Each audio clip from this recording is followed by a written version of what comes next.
Hello friend, good morning, नमस्कार। आपण देखुछंती ओडिया वैद्य TV. आज होची मार्च मास 8 तारिख रविवार। चलंतु जानि नेबा आज दिनर सब कुछ टॉप न्यूज अपडेट। देश विदेश आरंभ करी ओडिशार समस्त गुरुत्वपूर्ण खबर जानि परिबे। सेति पई आपण कोन वीडियो को शेष पर्यंत निश्चय देखिबे। वीडियो को लाइक करिवे, ताहा द्वारा आपण जीरो सब कुछ टॉप न्यूज अपडेट आपण माने जानि परिबे। तो चलंतु देरी न करी संपूर्ण खबर पर नजर पकाइबा। सूचना मिलछि फाइनल जदि वर्षा ଭିଲେନ୍ ସାଜେ କେଉଁ ଟିମ୍ ପିନ୍ଧିବ ବିଜୟ ମୁକୁଟ। ସୂଚନା ଅନୁସାରେ ଟି20 ବିଶ୍ୱକପରେ ମହାଲଢେଇ ଏବେ ଶେଷ ପର୍ଯ୍ୟାୟରେ। ଭାରତ ଏବଂ ନ୍ୟୁଜିଲାଣ୍ଡ ମଧ୍ୟ ଫାଇନାଲ ଟକ୍କର ପାଇଁ ପୁରା ବିଶ୍ୱ ଅପେକ୍ଷା କରିଛି। କିନ୍ତୁ ସବୁଠୁ ବଡ଼ ପ୍ରଶ୍ନ ହେଉଛି କି ଯଦି ଅହମ୍ମଦାବାଦରେ ନରେନ୍ଦ୍ର ମୋଦି ଷ୍ଟାଡିୟମରେ ବର୍ଷା ଖେଳ ବିଗାଡେ ତେବେ କିଏ ହେବ ବିଶ୍ୱ ବିଜେତା? କଣ ସେମିଫାଇନାଲ ଭଳି ଏଠାରେ ମଧ୍ୟ ପଏଣ୍ଟ ଟେବୁଲ ଆଧାରରେ ନିଷ୍ପତ୍ତି ନିଆଯିବ ନା ନିୟମ କିଛି ଅଲଗା? ଆସନ୍ତା ମାର୍ଚ୍ଚ 8 ତାରିଖ ଖେଳାଯିବ ବିଶ୍ୱକପର ଫାଇନାଲ ମ୍ୟାଚ୍। କିନ୍ତୁ କ୍ରିକେଟ ପ୍ରେମୀଙ୍କ ମନରେ ଏବେ ଗୋଟିଏ ଭୟ, ବର୍ଷା। ଯଦି ଆକାଶରୁ ବର୍ଷା ଭିଲେନ୍ ସାଜେ ତେବେ ଷ୍ଟାଡିୟମରେ ରନ୍ର ବର୍ଷା ଦେଖିବାକୁ ମିଳିପାରେ। ଆଇସିସି ନିୟମ ଅନୁସାରେ ଫାଇନାଲ ମ୍ୟାଚ୍ ପାଇଁ କିଛି ସ୍ୱତନ୍ତ୍ର ବ୍ୟବସ୍ଥା ବା କିଛି ଖାସ୍ ନିୟମ କରାଯାଇଛି। ଏବେ ଯେ ପରବର୍ତ୍ତୀ ଖବର ତମନ୍ତା ସୂଚନା ମିଳୁଛି ରୁଷ ତୈଳ ମୂଲ୍ୟ ବୃଦ୍ଧି, ପୁଟୁନି ଡିସ୍କାଉଣ୍ଟ। ସୂଚନା ଅନୁସାରେ ମଧ୍ୟପ୍ରାଚ୍ୟରେ ଯୁଦ୍ଧ ତଥା ହର୍ମୁଜ ପ୍ରଣାଳୀକୁ ଅବରୋଧ ଯୋଗୁଁ ଭାରତକୁ ତୈଳ ଯୋଗାଣ କରୁଥିବା ଲାଇନ ସଂକଟରେ ପଡ଼ିଛି। ଏହି ସମୟରେ ଆସିଥିବା ରୁଷୀୟ ତୈଳର ରିପୋର୍ଟ ଏକ ବଡ଼ ବିପର୍ଯ୍ୟୟ ସାବ୍ୟସ୍ତ ହୋଇଛି। ଗତ 4 ବର୍ଷ ଧରି ଭାରତ ପାଇଁ ଶସ୍ତା ଥିବା ରୁଷୀୟ ତୈଳ ଏବେ ମହଙ୍ଗା ହୋଇଯାଇଛି। ରୁଷୀୟ ତୈଳ ଉପରେ ସେକ୍ସନ ଡିସ୍କାଉଣ୍ଟ ଏବେ X-60 ପ୍ରିମିୟମରେ ପରିଣତ ହୋଇଛି। ଫଳରେ ଭାରତ ଏବେ ଆନ୍ତର୍ଜାତିକ ମାନଦଣ୍ଡ ବ୍ରେଣ୍ଟ କ୍ରୁଡ୍ ଅପେକ୍ଷା ଅଧିକ ମୂଲ୍ୟର ରୁଷୀୟ ତୈଳ କ୍ରୟ କରୁଛି। ଏବେ ଯେ ପରବର୍ତ୍ତୀ ଖବର ସୂଚନା ମିଳିଛି ଯୁଦ୍ଧରେ ପାକିସ୍ତାନର ଏଣ୍ଟ୍ରି। ସୂଚନା ଅନୁସାରେ ମଧ୍ୟପ୍ରାଚ୍ୟରେ ଯୁଦ୍ଧର 8ମ ଦିନ ଏପର୍ଯ୍ୟନ୍ତ ଆମେରିକା, ଇରାନ ଏବଂ ଇସ୍ରାଏଲ ହଜାର ହଜାର କ୍ଷେପଣାସ୍ତ୍ର ଏବଂ ବୋମା ବ୍ୟବହାର କରିସାରିଛନ୍ତି। ଏହାର ପ୍ରଭାବ ଅନେକ ଦେଶରୁ ଅନୁଭୂତ ହେଉଛି। ପ୍ରାୟ ସମସ୍ତ ଦେଶ ଏହି ସଂଘର୍ଷରେ ସାମିଲ ହେବା ଏଡ଼ାଉଥିବା ବେଳେ ପାକିସ୍ତାନର ଏକ ପଦକ୍ଷେପ ଉତ୍ତେଜନାକୁ ତୀବ୍ର କରିଛି। ସଂଘର୍ଷ ମଧ୍ୟରେ ପାକିସ୍ତାନ ସେନା ମୁଖ୍ୟ ଅସିନି ମୁନିର ହଠାତ୍ ସାଉଦି ଆରବରେ ପହଞ୍ଚିଲେ। ମୁନି ସାଉଦି ପ୍ରତିରକ୍ଷା ମନ୍ତ୍ରୀ ଖଲିଦ ବିନ ସଲମାନଙ୍କ ସହ ସାକ୍ଷାତ କରିଥିଲେ। ଉଭୟ ହୃଦୟରେ ସାକ୍ଷାତ କରିଥିଲେ। ଖଲିଦ ବିନ ସଲମାନ ନିଜେ ସୋସିଆଲ ମିଡିଆରେ ଏହା ଘୋଷଣା କରିଥିଲେ। ଏକ୍ସ ପ୍ଲାଟଫର୍ମରେ ଏକ ପୋଷ୍ଟ ସେୟାର କରି ଖାଲିଦ କହିଛନ୍ତି, ମୁଁ ପାକିସ୍ତାନ ସେନା ମୁଖ୍ୟ ଏବଂ ପ୍ରତିରକ୍ଷା ବାହିନୀର ମୁଖ୍ୟ ଫିଲ୍ଡ ମାର୍ଶାଲ ଅସିମ ମୁନିରଙ୍କ ସହ ସାକ୍ଷାତ କରିଥିଲି। ଏବେ ଯେ ପରବର୍ତ୍ତୀ ଖବର ସୂଚନା ମିଳିଛି 2 ଦିନ ପ୍ରବଳ ବର୍ଷିବ, 40ରୁ 50 କିଲୋମିଟର ବେଗରେ ବହିବ ପବନ। ସୂଚନା ଅନୁସାରେ ମାର୍ଚ୍ଚ ଆରମ୍ଭରୁ ରାଜ୍ୟରେ ଗ୍ରୀଷ୍ମ ପ୍ରବାହ ଜାରି ରହିଛି। ସକାଳୁ ପ୍ରବଳ ଖରା ସହ ମଧ୍ୟାହ୍ନରେ ଝାଞ୍ଜି ପବନ ସାଧାରଣ ଜୀବନଯାତ୍ରାକୁ ପ୍ରଭାବିତ କରୁଛି। ଇତିମଧ୍ୟରେ ପାରଦ 39 ଡିଗ୍ରୀ ଡେଇଁଥିବା ବେଳେ ଆଗାମୀ 3 ଦିନ ମଧ୍ୟରେ ଆହୁରି 2ରୁ 3 ଡିଗ୍ରୀ ବଢ଼ିବା ନେଇ ଆଞ୍ଚଳିକ ପାଣିପାଗ ବିଜ୍ଞାନ କେନ୍ଦ୍ର ପକ୍ଷରୁ ସୂଚନା ଦିଆଯାଇଛି। ଏପରିସ୍ଥିତିରେ ଉତ୍ତର ଓଡ଼ିଶା ଏବଂ ସଂଲଗ୍ନ ଗାଙ୍ଗେୟ ପଶ୍ଚିମବଙ୍ଗ ଉପରେ ସମୁଦ୍ର ପତ୍ତନଠାରୁ 0.9 କିଲୋମିଟର ଏକ ଘୂର୍ଣ୍ଣିବଳୟ ସକ୍ରିୟ ରହିଛି। ଏହା ପ୍ରଭାବରେ ରବିବାର ଓ ସୋମବାର ରାଜ୍ୟର ବିଭିନ୍ନ ସ୍ଥାନରେ ହାଲୁକାରୁ ମଧ୍ୟମ ଧରଣର ବର୍ଷା ହେବାର ଝଡ଼ ତୋଫାନ ସମ୍ଭାବନା ରହିଛି। ବର୍ଷା, ବିଜୁଳି, ଘଡ଼ଘଡ଼ି ଏବଂ ପବନ ବହିବାର ନେଇ ମଧ୍ୟ ସୂଚନା ଜାରି କରାଯାଇଛି। ବିଶେଷ କରି ରବିବାର ସୁନ୍ଦରଗଡ଼, କେନ୍ଦୁଝର, ମୟୂରଭଞ୍ଜ ଏବଂ ବାଲେଶ୍ୱର ଜିଲ୍ଲାରେ ବିଜୁଳି ଘଡ଼ଘଡ଼ି ମାରିବା ସହିତ 40ରୁ 50 କିଲୋମିଟର ବେଗରେ ପବନ ବହିବା ନେଇ ଅରେଞ୍ଜ ୱାର୍ଣ୍ଣିଂ ଜାରି କରାଯାଇଛି।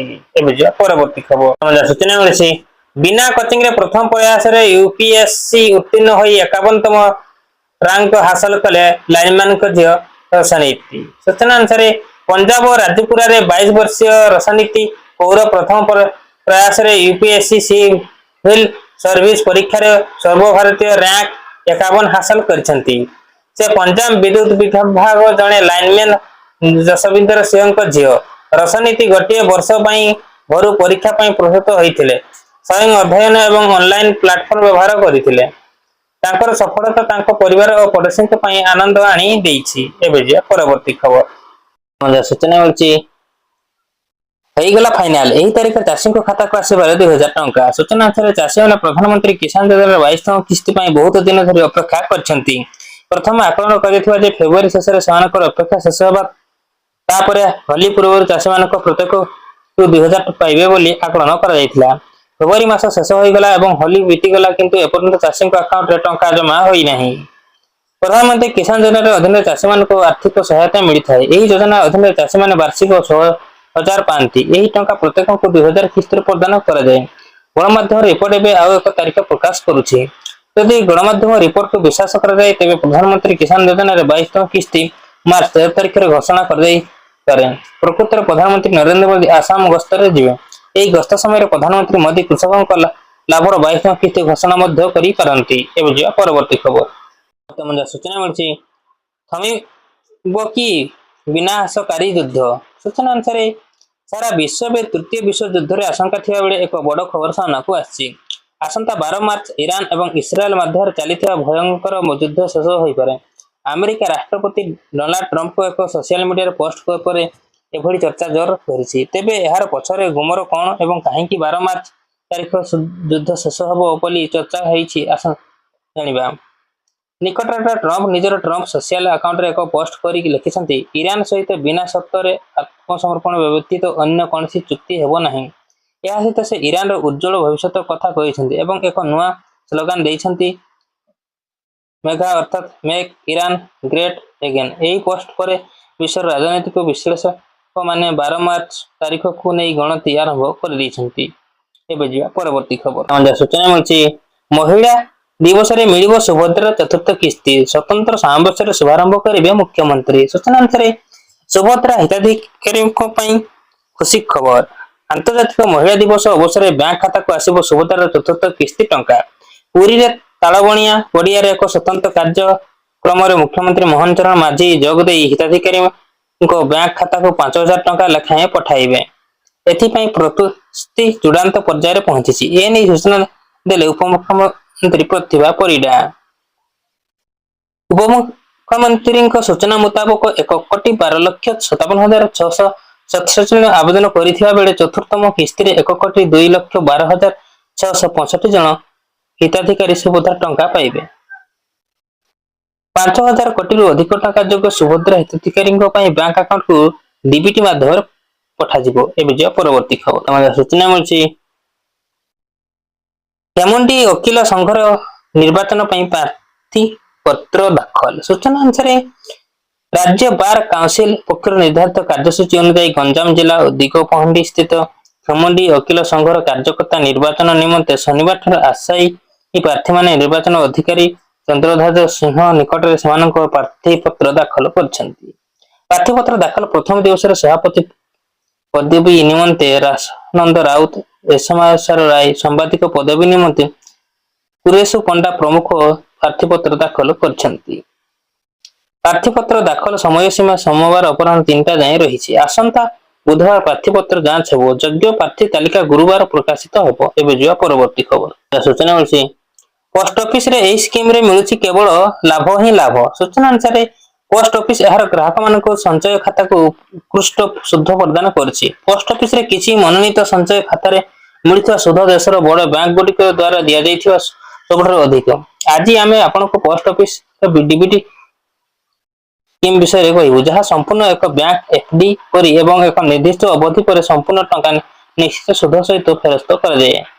पोस्ट ऑफिस रे एक डीडी स्कीम अछि जोथि कि आपनको मात्र 2 लाख टंका जमा करी 89,990 टंकार बम्फर सुध रोजगार करि परिबे। एबे जे परवर्ती खबर। हम सूचना मिलछि प्रजनन सचेतना वृद्धि पई भुवनेश्वर रे पहुंची ओएससी पटिलर जननी यात्रा। सूचना अनुसार प्रजनन चिकित्सा क्षेत्र में भारत में विश्वस्त नाम ओएसिस पटिलर पक्षर आंध्र प्रदेश तेलंगाना तमिलनाडु और महाराष्ट्र दंपति मान साहाय्य करने यार यात्रा सफलतार शेष करने ओडिशार भुवनेश्वर में परवर्ती रहाणी सहित देशव्यापी प्रयोजन सचेतना आंदोलन और ओसीसीसी जननी यात्रा जारी रखी। पदक्षेप लक्ष्य होचे टायर 1, 2 और 3 अंचल लोक पाखे सीधा सड़क प्रयोजन सचेतनता विशेषज्ञ मार्गदर्शन एवं प्राथमिक जांच सुविधा पहुंचाइब। जा परवर्ती खबर। सूचना मिलछि पेट्रोल डीजेल दर आकाश छुआ। सूचना अनुसार ईरान सहित वृद्धि पाउथिबा युद्ध एवं स्पष्ट भाव में अमेरिकार अर्थनीति एवं साधारण लोकंक पॉकेट प्रभावित करुछि। अमेरिका माने दोहरा भाव फसी रहिसेंती। गोटिए पटे ईरान सहित लढिबा पई प्रतिदिन लाख लाख डॉलर खर्च होउछि। अन्य पटे एही युद्ध जोग पेट्रोल एवं डीजेल दर आकाश छुआ हेबार लागिछि। अमेरिकार प्रति गैलन पेट्रोलियम मूल्य $3.32 रे पहुंची जाइछि। एक सप्ताह मध्य यह पूर्व तुलन में प्राय 11% वृद्धि पाई। डीजेल मूल्य प्रति गैलन $4.33 पहुंची। यह एक सप्ताह मध्य प्राय 15% वृद्धि होती।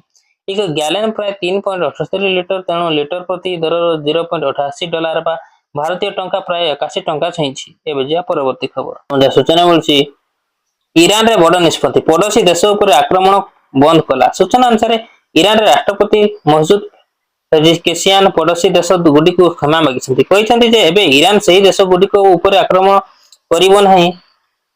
पेजेशकियान या ईरान रे सरकारी टेलीविजन प्रसारित एक वीडियो वार्ता रे कहिसंती, मते लागुछि जे सही पड़ोसी देश गुडी को क्षमा मागिबा जरूरी जहां को ऊपर आक्रमण होउछि। से कहिथिले आमर पड़ोसी देश ऊपर आक्रमण करिवार कोनोसी उद्देश्य नाही, आमे शांति और स्थिर अवस्था बजाय रखिबा पाई संपूर्ण अंचल सहयोगर अपील करूछि। एबे जा परवर्ती खबर सूचना मिलछि मध्यपाचेरी रे सीबीएसई द्वादश परीक्षा स्थगित।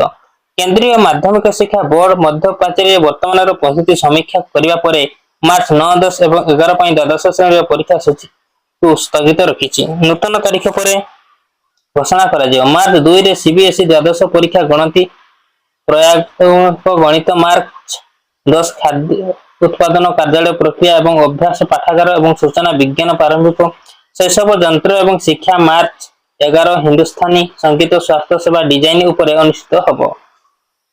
विगत वर्षर धारा सहित छात्र छात्री मैंने मे 11 सुधा सीबीएसई दशम श्रेणी परीक्षा 2026 घोषणा करने को आशा करि परिबे। एबे जिया परवर्ती खबर सूचना मिलछि छात्र छात्री को भविष्य उज्जवल हेले पृथ्वी उज्जवल हब। सूचना अनुसार गंजाम जिला पुरुषोत्तमपुर तारातारिणी कॉलेज रे वार्षिक उत्सव अध्यक्ष और डॉक्टर प्रदीप कुमार साहू को पौरोहित्य रे शनिवार अनुष्ठित हो जाइछि। एथिरे मुख्य अतिथि भावे कॉलेज परिचालना कमिटी सभापति तथा छत्रपुर उपजिल्लापाल शुभाशीष बराड़ जोग दे देशर विकास रे युवगोष्ठी को भूमिका गुरुत्वपूर्ण करिथिले। निज लक्ष्य स्थल रे पहुंचीबा लागि परिश्रम करिबा सह परामर्श देइथिले। सम्मानित अतिथि भावे छत्रपुर विज्ञान महाविद्यालय अध्यक्ष डॉक्टर अजय कुमार त्रिपाठी जोग दे निजर भविष्य उज्जवल को हेले पृथ्वी उज्जवल हब, एणु पथभ्रष्ट न होई निजे निज भविष्य गढ़ी तोलिबा लागि परामर्श देई कहारी अमंगल अनिष्ट चिंताधारा केबे भी मन रे रखी चरित्रवान हेबा लागि कही जातीय शिक्षा नीतिर महत्व संपर्क आलोकपात करथिले। एबे जे परवर्ती खबर सूचना मिलछि भणजा करुछि विश्व रेकर्ड, मामू बनिले आईपीएस ऑफिसर। सूचना अनुसार खेल पड़िया हो कि पाठ पढ़ा टेबुल जेतेबेले परिश्रम सहित संकल्प जड़ी हुए सेतेबेले इतिहास रचा जाए। आज आमे आपन को एमिति एक परिवार विषय रे कहबो जहां को भणजा क्रिकेट बैट रे विश्व रेकर्ड करथिया बेले मामू एबे देशर सबुठारु कठिन परीक्षा यूपीएससी उत्तीर्ण करी बनी जाइछन्ती आईपीएस ऑफिसर।